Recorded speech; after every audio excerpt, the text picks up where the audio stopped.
Tapi dia nggak melihat bahwa ada risiko-risiko yang juga harus dipikirkan mitigasinya itu seperti apa. Tolonglah ini Pak Prabowo. Kalaupun mau digitalisasi pendidikan, pengadaan smart board gitu dites.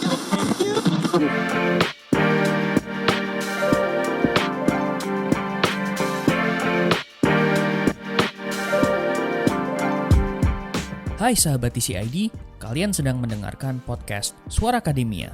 Ngobrol seru isu terkini bareng akademisi. Memang kalau ngomongin pemerintahan Presiden Prabowo pada saat ini tuh banyak banget masalah yang bisa dibahas gitu Sobat TCID. MBG clearly masih banyak hal yang memang perlu dibenerin gitu ya. Tapi di tanggal 17 November 2025, actually di hari Senin beberapa waktu yang lalu gitu ya, pemerintah Indonesia meluncurkan sebuah program yang menarik buat kita obrolin, yaitu program digitalisasi pembelajaran untuk Indonesia cerdas. Jadi ini adalah program yang di-launching gitu ya. Sebenarnya program ini lumayan menarik begitu kalau kita kulik secara lebih dalam.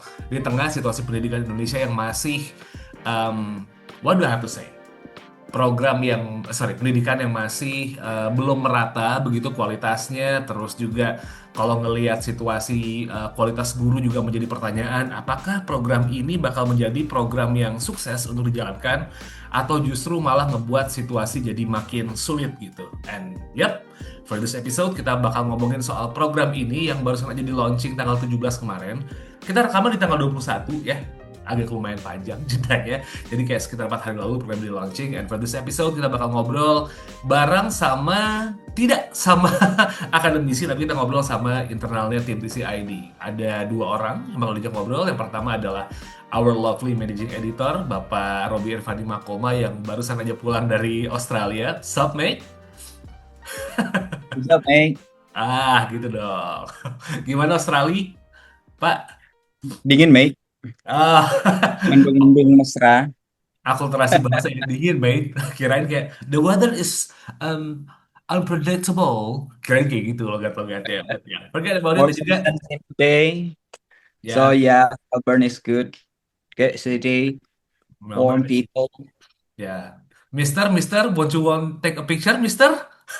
Langsung jadi, Mister? Enggak, forget it. But now ada Mbak Dia Hayu juga yang ikutan ngobrol kali ini bahas soal pendidikan. Beliau adalah editor pendidikan dan juga budaya dari The Conversation Indonesia. Halo Mbak Hayu, apa kabar Mbak?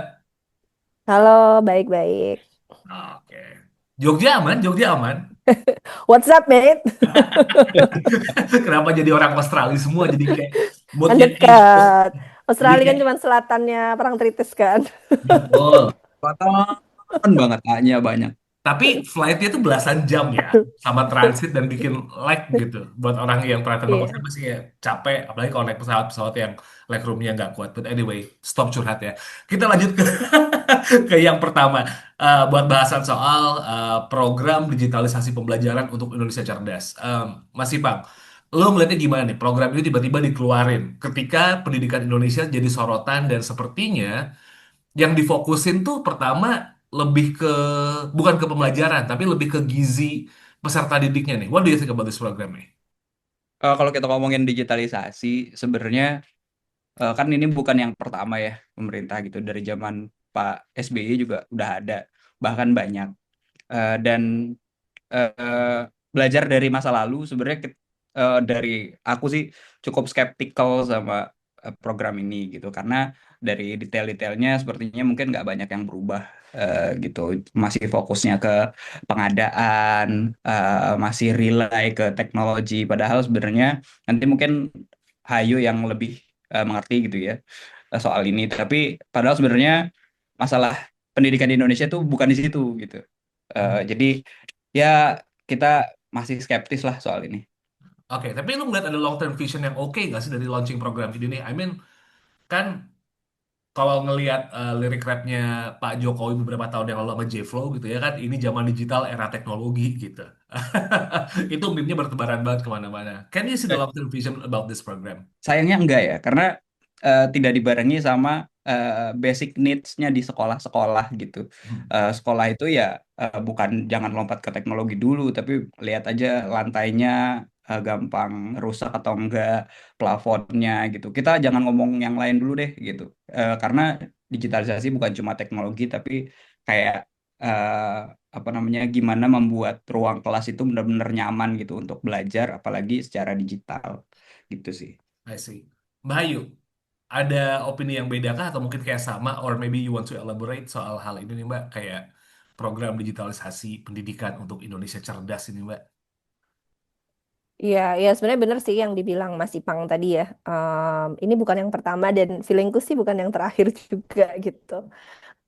Karena tren untuk terobsesi dengan alat gitu ya, itu tuh lebih dominan daripada untuk fokus ke substansi gitu. Terus juga sebenarnya kan kalau kita lihat memang kayaknya itu dibikinnya overlapping ketika belum ada evaluasi dari program sebelumnya yang bisa kemudian diolah untuk katakanlah perbaikan untuk program yang baru gitu tuh udah langsung diluncurin gitu. Jadi yang lesson learn dari program-program sebelumnya itu belum belum belum sempat diolah nih, belum sempat dicerna gitu istilahnya, tapi terus udah langsung kirim aja, cuman ganti device aja kan. Maksudnya tadinya uh, laptop gitu ya, kemudian berubah menjadi smart board gitu. Ya sama tadi sudah disinggung juga sama Ipang soal kebutuhannya gitu. Maksudnya apakah apakah smart board dan segala jenisnya yang ada sekarang itu benar-benar berdasarkan hasil apa ya pemantauan kebutuhan yang ada di masyarakat beneran atau itu adalah cara pandang orang kota untuk melihat permasalahan desa gitu. Maksudnya kan kadang kita ngerasa kayak oh ya harus kayak gini nih ini bagus tapi itu tidak berdasarkan kebutuhan dari orang Indonesia atau siswa Indonesia yang sangat banyak dan sangat beragam gitu. I see. Tapi ngelihat kata digitalisasi ini kan sebenarnya kata yang muncul dari era Internet of Things di tahun 2012 dan 2013-an. Agak, anu nggak sih, kayak ngulang-ngulang jargon-jargon yang lama nggak sih, Mbah Ayu sama Mas Ipang gitu ngeliat ini. Karena gue pribadi ngeliatnya kayak bahasa digitalisasi itu kayak ngelihat kata orang ngomong kuliner kekinian gitu. It's so outdated. What do you think about it, guys? Mbah Ayu dulu kali. Ya, sebenarnya kan emang cuman ganti kemarin-kemarin digitalisasi pendidikan, sekarang kan digitalisasi pembelajaran. Jadi ya same same same different lah. Oh ya. Nah, Sama kok, nah, gimana? kayak sama ini digitalisasi itu sama kayak globalisasi di awal-awal dulu loh. Itu terminologi yang kita gembor-gemborkan terus gitu. Tapi kadang kita ya sibuk di terminologi, lupa di substansinya gitu. Oke. Mas Ipang, do you think the same? Sama lah, karena apalagi ini ya kebijakan yang dibikin terpusat gitu, itu udah rawan bias ya yang tadi seperti Hayu bilang bias kota gitu ya. Padahal emang desa butuh digitalisasi gitu ya. Mereka kok gue rasa kalaupun dikasih infrastruktur yang layak, jalan yang enak buat ke sekolah aja juga udah cukup seneng kok gitu. I see. Well, oke. Lumayan menarik kalau tadi pas lu ngomong nih Mas Ipang soal infrastruktur sekolah gitu. Karena Ya, satu hal yang disorot tentang program ini adalah 288.000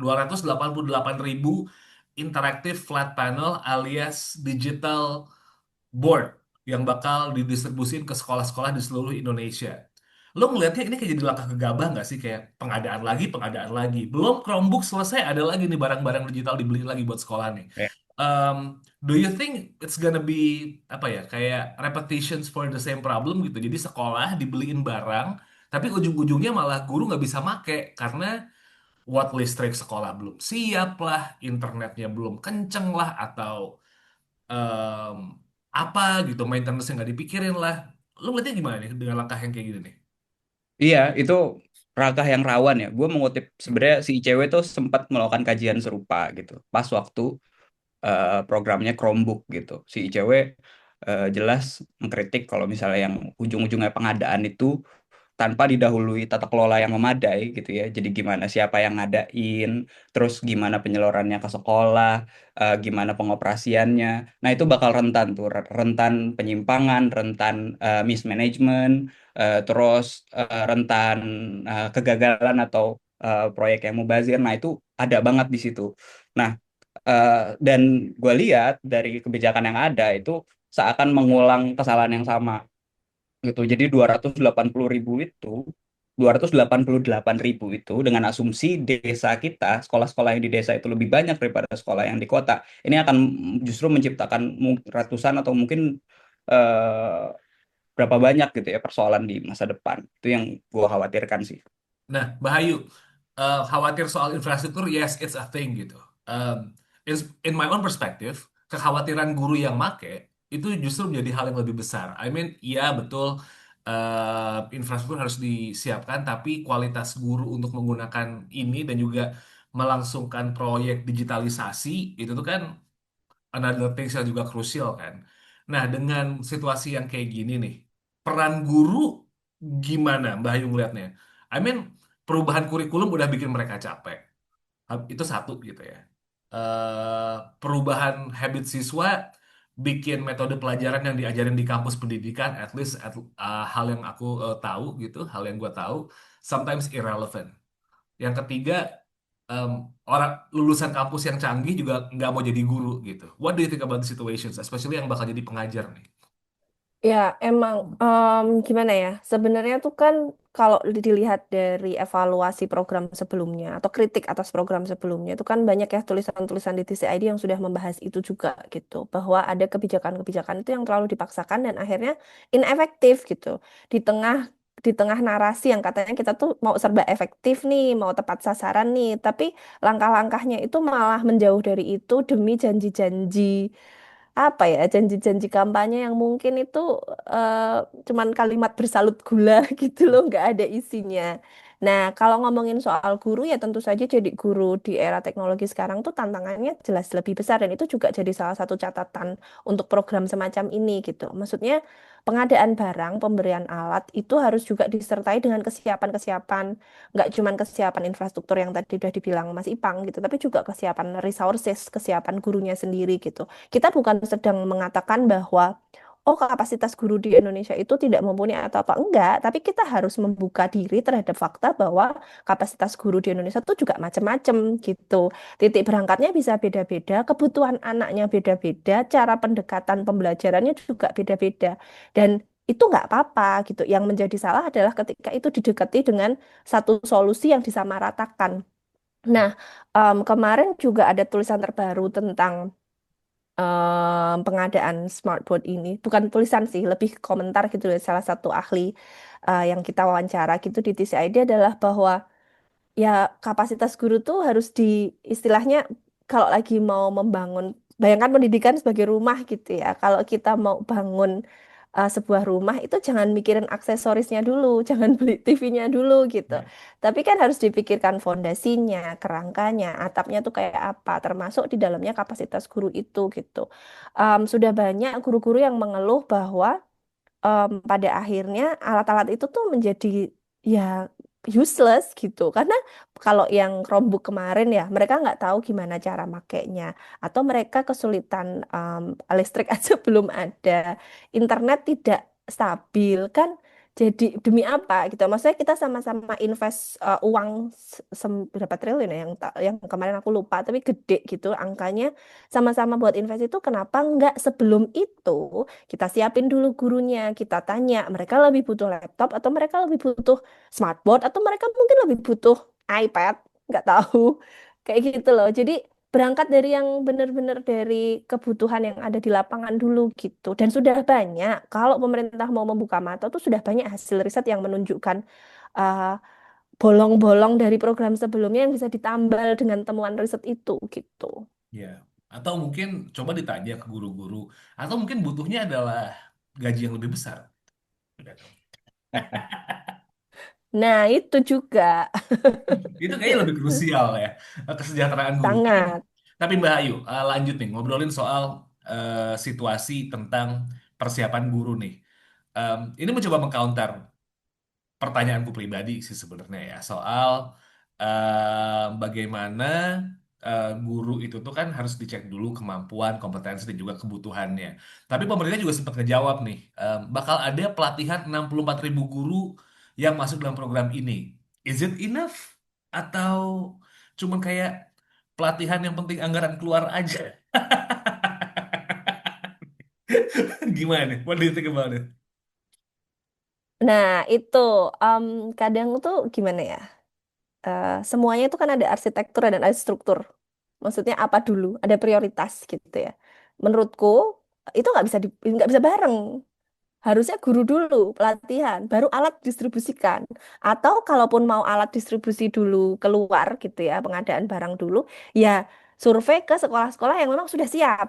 Gurunya sudah siap, itu yang dikirimi barang. Yang gurunya belum siap, itu yang dilatih gitu.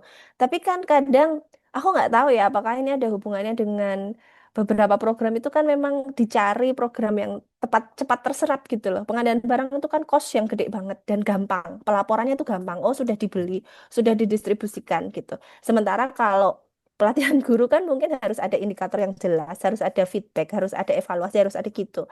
Jadi tidak tidak cepat untuk melahirkan klaim. Wah, sudah sekian ratus ribu, sudah sekian apa gitu. Makanya kemudian itu tidak diprioritaskan. Padahal menurutku logikanya ya investing tuh ke humannya dulu, investing tuh ke Hmm. manusianya dulu. Alat itu menyusul. Kalau manusianya udah siap, baru alatnya didistribusikan untuk yang apa konkretnya di lapangan gitu. Jadi kalau dibilang apakah itu memang hanya untuk menghabiskan anggaran atau apa sih? Aku nggak punya datanya untuk bilang iya itu pasti menghabiskan anggaran. Tapi aku punya kecurigaan yang sangat besar bahwa memang bahwa memang ya arahnya itu cenderung ke situ gitu. Dan em, apa ya klaim-klaim itu juga belum belum belum bisa ditrace sih sampai sekarang apakah memang sudah ada pelatihan itu atau itu benar-benar omon-omon aja kayak gitu. Atau mungkin kita hanya berprasangka negatif, we'll never know. But um, sih Bang, dengan selain ada interactive panel ini, gitu ya, interactive flat panel, itu juga pemerintah ngeluarin aplikasi nih buat program ini, namanya Rumah Pendidikan. Wow, namanya sangat catchy. Anyway, what do you think about um, aplikasi yang kayak gini nih? Kan kayaknya semua permasalahan apa ya diselesaikan dengan aplikasi begitu. Era digital ya aplikasi solusinya, apapun itu. Ada konten pembelajaran di situ, mulai dari video, teks, audiobook, gitu-gitu kan. Em, Gimana kalau Ya. ngelihat aplikasi ini dan juga pentingnya ketersediaan konten digital yang interaktif buat mendukung pembelajaran yang selama ini kadang-kadang kalau kita sendiri aja ngeliat konten pembelajaran tuh nggak pernah sebagus itu gitu. Oke. Iya, menarik ya soal aplikasi. Tapi aku mau nambahin dulu soal pelatihan sebenarnya. Jadi, eh, ibuku itu guru dan sering banget dapat pelatihan ya. Sekarang udah pensiun sih. Tapi satu pelajaran yang dari ibuku sampaikan itu adalah ketika dia menjalani pelatihan itu nggak efektif gitu. Dia merasa seperti diajari lagi atau dia merasa materinya tidak efektif gitu. Nah, kalaupun ada pelatihan, kalaupun desainnya sama seperti yang sebelumnya gitu ya, seperti yang diadakan dari suku dinas pendidikan sampai ke kementerian, itu pasti jawabannya akan nol besar gitu. Karena biasanya ya udah pelatihannya rame-rame gitu kan, dan belum selesai 1 2 hari tapi ya habis gitu aja menguap. Itu soal pendidikan, soal pelatihan. Nah, yang kedua soal aplikasi gitu kan. Digitalisasi pemerintah itu selalu berkutat sama aplikasi. Tahu nggak kalau misalnya kita punya tuh 27.000 aplikasi pemerintah. 27.000 guys. Pemerintah pusat sampai daerah gitu. Jadi seakan-akan semuanya harus dibikin pakai aplikasi gitu. Dan ketika oke lah bikin satu aplikasi gitu ya. Mungkin bagus, UI, UX-nya itu enak gitu ya. Tapi apakah dia akan works di HP orang gitu? Apakah ketika misalnya orang tua murid mau download satu aplikasi, terus pemerintah mikirin nggak apakah itu akan memenuhi HP mereka gitu ya. Jadi membuat HP mereka bermasalah dan ujung-ujungnya mereka nggak bisa akses gitu. Nah, detail-detail seperti itu yang miss gitu akibat karena kebijakan yang arahannya dari atas, top down gitu. Itu yang sangat aku sayangkan dan apalagi udah top down narasinya lama lagi klasik gitu ya. Pendekatannya juga klasik. Mhm. Mungkin kita bisa lihat titik terangnya atau udang di balik batunya adalah penciptaan aplikasi ini tuh demi mewujudkan 19 juta lapangan pekerjaan dengan menghidupi developer-developer. Jadi coba lihat sisi baiknya guys. Bisa, bisa, bisa, Lihat bisa. sisi baiknya. Tapi kalau misalnya dihitung penyerapan tenaga kerja, sektor IT itu paling sedikit nyerap dibanding industri-industri yang lain. Kalau pakai logika itu sebenarnya lebih besar pasak alias lebih besar usaha daripada tiang atau dari hasilnya. Oke, tenang pemerintah, saya bela sedikit di sini. Ingat pekerjaan IT banyak yang non formal ya, jadi mungkin banyak data yang keserap. Yeah. Freelance, freelance ya. Bismillah. Catat. Bismillah komisaris main ID, but forget it. Bahaya tuh aplikasi ini nih juga jadi sorotan. Karena memang, ya benar gitu, penggunaan aplikasi memang sangat dibutuhkan ya. I mean, di pendidikan yang mengutamakan digital mungkin ada platform yang buat ngupload dan juga buat peserta didik ngelihat itu tuh butuh sebuah platform kayak aplikasi yang penting. Tapi kan permasalahannya adalah ketika berbicara soal aplikasi, berbicara soal gadget, em, ada permasalahan lain di luar pendidikan yang sepertinya juga harus kita pikirin, yaitu screen time nih, ya kan? Apalagi anak-anak sekarang screen time-nya tuh kayaknya susah buat dilepas gitu. Em, itu another problem. Nah, dengan adanya aplikasi ini, ketergantungan anak buat screen time juga jadi masalah dong, Bahayu, yang kudu benar-benar diperhatiin guru. I mean, udahlah guru harus mikir cara mengoperasikan interaktif flat panel-nya, mikir belajar aplikasinya, masih kudu mikirin siswanya supaya nggak HP terus gitu. What do you think about it? Ya, sebelum aku ke situ, aku singgung sedikit lah tentang super app ini ya. Sebenarnya secara ide ini tuh ada bagusnya gitu ya. Ada kita bisa melihat keterlibatan bahwa negara itu berusaha lah minimal ya. Aku mengapresiasi itu dalam pengertian bahwa ada ruang-ruang yang diberikan untuk sekolah, ruang-ruang yang diberikan untuk orang tua. Berarti secara ide ini tuh bagus gitu. Tapi implementasinya yang kadang itu, yaitu tadi em, jadi nggak efektif atau mengulang-ulang narasi lama yang sebenarnya sudah tidak relevan dan seterusnya. Terkait dengan screen time, nah itu juga sebenarnya ini juga bukan masalah baru ya, ini masalah lama. Misal terutama sejak pandemi kemarin ya, anak-anak dituntut untuk belajar di rumah, anak-anak dituntut untuk belajar secara online atau digital menggunakan apa namanya handphone atau laptop atau bahkan menggunakan media sosial gitu ya. Nah, yang aku melihat tuh kadang ada kontradiktori gitu loh di dalam kebijakan-kebijakan itu. Ketika misalnya katakanlah negara pengen anak-anak atau kita sadar bahwa screen time yang terlalu banyak itu tidak bagus untuk anak-anak atau media sosial sebaiknya tidak diakses untuk anak-anak. Tapi nanti dari sekolah sendiri nanti ada penugasan yang harus mengakses media sosial atau bahkan harus membuat akun media sosial. Nah, itu kan aneh ya. Aku sendiri sebagai orang tua tuh merasa kayak yang kenapa harus upload di Instagram sementara anakmu belum 16 tahun atau bahkan belum 13 tahun gitu. Itu kan menurutku itu adalah hal-hal yang terjadi ketika em, pemerintah atau pembuat kebijakan di dunia pendidikan ini hanya kayak ya pokoknya itulah nggak ngelihat bahwa satu hal itu punya efek domino ke hal lain gitu loh.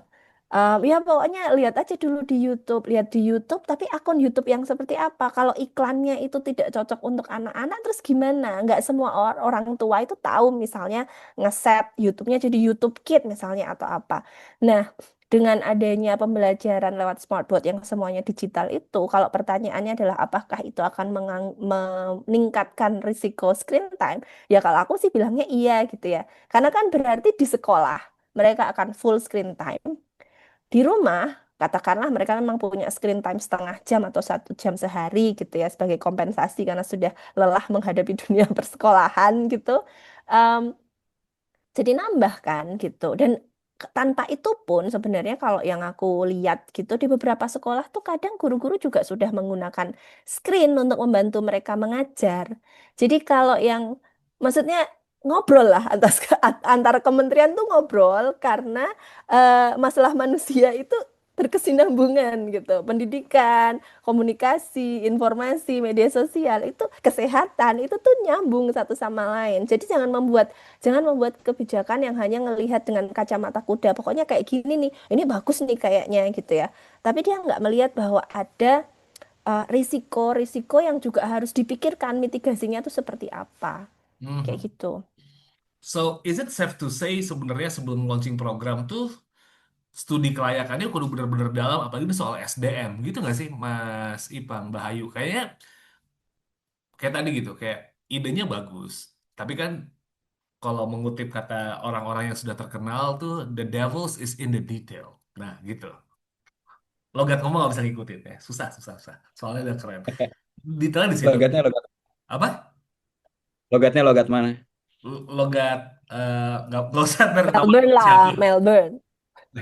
The devil is in the detail, mate. But but ya, what do you think? Katanya memang sering loncat begitu, detail-detailnya sering dilupain. Jadi kayak kesannya cuma kayak pengen going advance, tapi lupa rootsnya sendiri permasalahan kita tuh apa yang perlu dicabut dong sebenarnya. Masanya di situ-situ mulu nggak sih? What do you think, guys? Mas Ipang, Bayu. Iya, kalau menurut gue, kalaupun kita mau ada wacana seperti itu ya dari Pak Prabowo, tolonglah ini Pak Prabowo. Kalaupun mau digitalisasi pendidikan, pengadaan smart board gitu dites gitu ya, dites ke daerah gitu ya. Paling simpel ya sebar kuesioner lah gitu, atau kumpulin kepala daerah dalam satu Zoom gitu kan. Karena kan kepala daerah yang ngurusin orang anak-anaknya gitu, walaupun anggarannya dari pusat. Nah, habis itu bikin pilot project gitu kan, dilihat, dievaluasi. Sesimpel organisasi, ngapa tata organisasi seperti itu aja masa pemerintah masih perlu diajarin kan, orang-orang Kemendikdasmen itu kan pada profesor gitu loh. Nilai partisipasi sebuah kebijakan itu akan menentukan seberapa efektif kebijakan itu ketika dia akan dilaksanakan gitu. Selama partisipasinya masih nol dan asumsiku dan suuzonku saat ini itu partisipasinya masih nol gitu, dia akan sulit berjalan digitalisasi pendidikan ini gitu ya. Mungkin di laporan tahunan akan bagus gitu ya, tapi kita nggak tahu apa yang akan terjadi di lapangan kan. Oke, Bayu mau nambahin atau mau elaborate? Ya nambahin dikit lah. eh, Menguatkan apa yang sudah disampaikan oleh Mas Ipang gitu. Selain untuk pesan untuk Pak Prabowo, aku juga pesan untuk pembisik-pembisiknya sih. Maksudnya adalah kita jangan membodohi diri dengan bilang bahwa oh ini bagus, ini laporannya seperti ini, kita mendapatkan rekognisi, diklaim dapat penghargaan ini, penghargaan itu, kita memecahkan rekor gitu. Kayaknya udah nggak zamannya lagi model yang kayak gitu gitu. Benar-benar cek di lapangan sebenarnya tuh kayak gimana implementasinya gitu. Karena kalau apa ya, yang kurang dari pemerintah itu dari waktu ke waktu adalah a will to listen, dengerin masyarakatnya tuh sebenarnya maunya apa, terus nggak menganggap bahwa semua suara masyarakat itu adalah serangan untuk menjatuhkan atau antek asing atau apa gitu. Dengerin dulu gitu. Barangkali dari apa data-data yang disampaikan oleh mereka-mereka yang benar-benar ada di situ, mereka yang hidup di situ gitu loh. Eh, itu justru bermanfaat dan akhirnya programnya itu nggak sia-sia, akhirnya juga tidak menimbulkan gejolak yang bikin orang jadi punya masalah menciptakan masalah baru gitu ya, tapi benar-benar efektif. Dan bukankah kalau programnya itu tepat sasaran juga masyarakat justru akan lebih sayang ya ke programnya itu gitu. Artinya jadi lebih merawat programnya, mengimplementasikan, melanjutkan, dan tentu saja nanti hasilnya jadi lebih lebih maksimal gitu. Jadi itu sih menurutku salah satu PR yang harus dibenerin oleh pemerintah itu adalah selain soal top down tadi ya, cobalah lihat riset-riset yang kemarin, temuan-temuan sebelumnya, kritik-kritik sebelumnya, jangan anti kritik, lihat dulu, dengerin dulu, dan juga jangan jangan hidup di selubung diri sendiri gitu loh, yang yakin banget bahwa oh ya kita itu sekarang paling ini, paling ini, paling itu, tapi faktanya di lapangan enggak gitu. So yeah, maybe program ini kan baru di launching 4 hari ya. Pasti anggaplah ini kayak masih masa orientasi gitu. Masa Honeymoon, honeymoon. kalau honeymoon udah jalan. Ini kan kayak masa perkenalan, mempersiapkan segalanya. So I hope it's gonna be a really good apa ya precautions gitu sebelum akhirnya program ini tuh benar-benar kayak diterapin. Atau udah dibeli ya? Atau vendornya udah disiapin yang nyiapin IFP? Ada dong. Nggak usah berspekulasi lebih banyak. But anyway, guys, ini kan program yang sebenarnya bakal impacted ke banyak orang dan juga hasil dari program ini tuh sedikit banyak bakal punya pengaruh ke kualitas SDM Indonesia yang katanya akan memasuki udah sih sebenarnya udah memasuki di masa bonus demografi dan juga akan menuju Indonesia 2045 yang sampai hari ini kita nggak tahu hitungan kalendernya mau pakai kalender apa gitu. Hijriah, Masehi, atau kalender Maya yang restart dari nol di tahun 2012 kemarin. Is there any opinions yang belum sempat disampaikan dari pertanyaan-pertanyaan tadi? Mungkin dari Mas Ipang dulu. Hmm.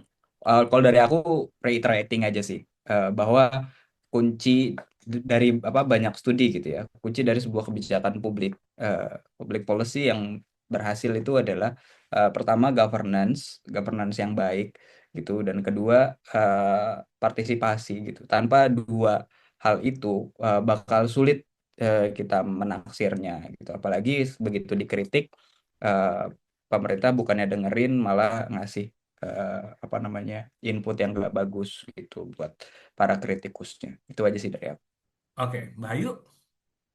Ya, menegaskan saja karena memang secara teori there is no engagement without participation. Jadi, kalau mau masyarakat itu engage dengan program-program pemerintah, ya harus ada partisipasi dari masyarakatnya sendiri gitu. Dan itu bukan masyarakat yang dipilih secara selektif dan dianggap representatif oleh negara ya, tapi benar-benar mewakili Indonesia yang titik berangkatnya tuh macem-macem gitu. Makanya kalau aku boleh nambahin mengutip salah satu penulis di CID juga, salah satu peneliti BRIN gitu ya, um, harus ada minimal tuh dua lintasan kalau untuk istilahnya mengimplementasikan digitalisasi pembelajaran pendidikan atau manapun lah yang kamu pilih gitu ya.